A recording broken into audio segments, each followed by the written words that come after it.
Today we will discuss about gear hobbing. Gear hobbing is the process of generating gears by means of cutter, and that cutter is called hob. The cutter looks like milling cutter. You can see in the figure here this gear hob looks like milling cutter, and this street fluids or gaseous is there, and this cutting teeth, and the arrangement is something like this: gear blank and this gear cut. Gear blank and cutter are perpendicular to each other. Each gear blank rotates as well as hob rotates and move radially, or depth of cut can be adjusted radially. So gear hobbing is the process of gear generating, and the cutter which is used called as hob.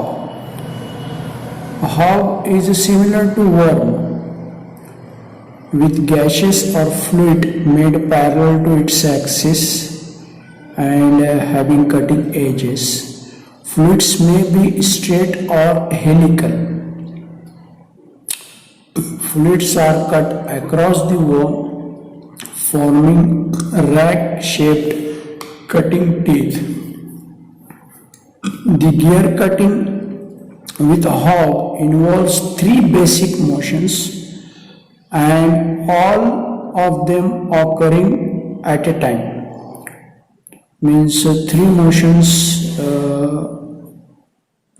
occurs at a time. First one, rotating of blank, rotating of hob, and radial advancement of a hob. Radial advancement of a hob means depth of cut is to be adjusted. Radial advancement of the hob. The gear blank first moved towards rotating hob until the proper depth achieved. So gear hob, you can see in the figure. This gear blank and this hob, the hob move or workpiece move towards the hob, adjusting the depth of cut, then radial advancement or both rotates. Okay, so after achieving the proper depth of hob, cutter is fed across the face of gear until the teeth are complete. Both hob and gear rotates during the entire process. Both gear and hob both are rotating till the complete teeth obtained on the gear blank. The speed of the two are synchronized. Speed of two means rotational speed or angular speed of hob and angular speed of cutter are so synchronized that the blank rotates through one pitch distance. One pitch distance between two consecutive teeth is pitch. The hob and gear blank are fastened to the shaft which are at right angles to each other. In figure we have seen that the shaft of the gear blank, suppose horizontal, the shaft of the hob will be perpendicular to each other or vertical, and if the gear blank is vertical, the hob shaft will be horizontal one. So both shaft axes are perpendicular to each other. The hob must be tilted through its helix angle when machining straight spur gears. When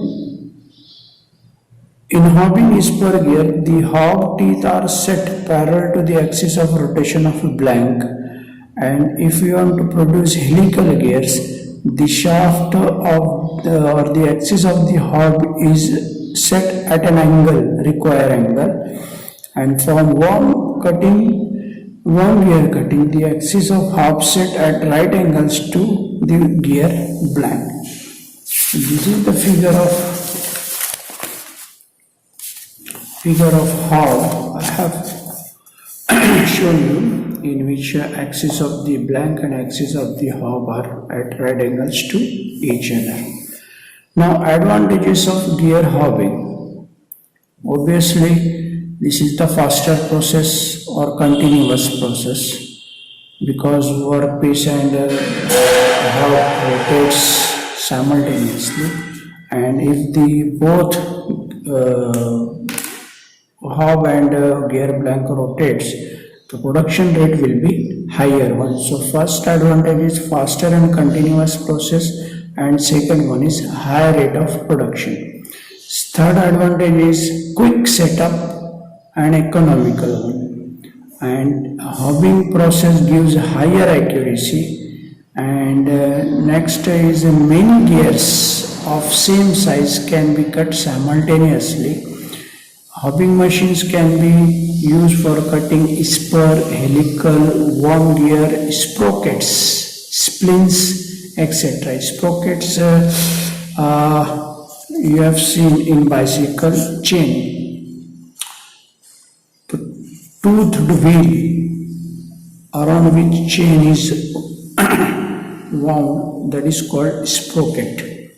And splints means what is difference between gear and spline? Spline shaft. Spline shaft means shaft is length is more than the diameter, and tooths are here like this. That is called spline shaft.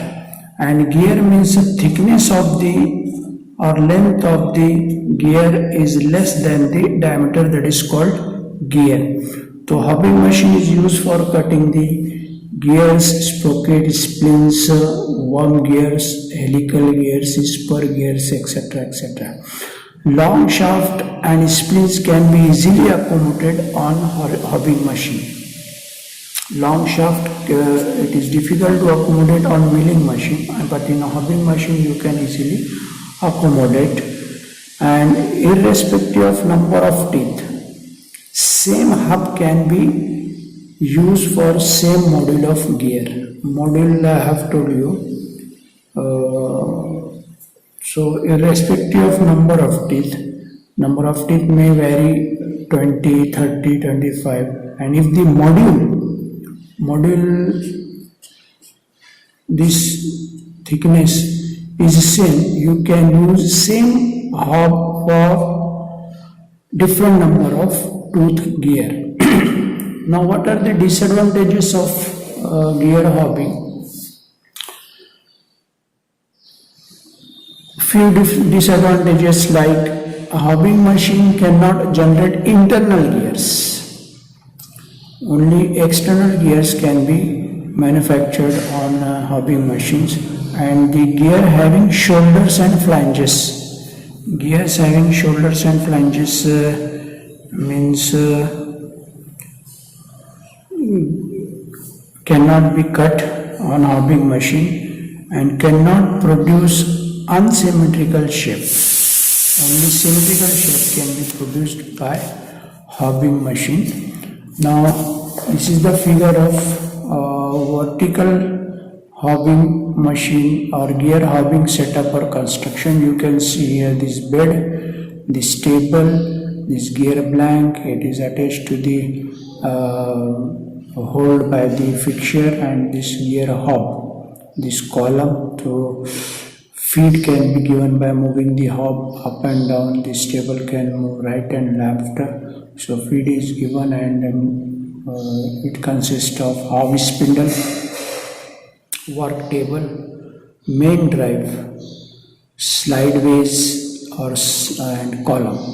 The tables can move up, left, right, to and fro. Hub can move. There is a sliding arrangement is there, and both gear and hub rotates, and gear teeth generates.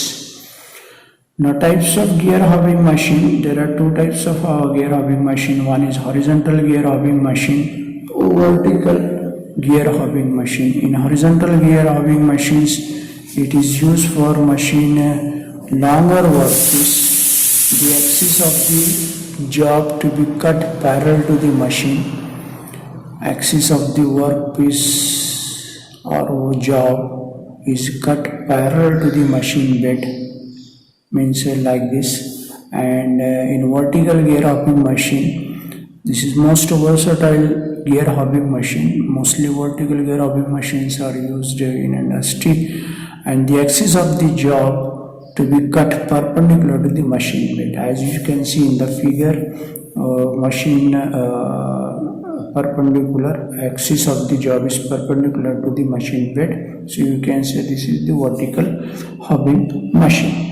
So these are the hobbing process and hobbing machines. In next lecture we will see another gear generating process like gear shaping, etc.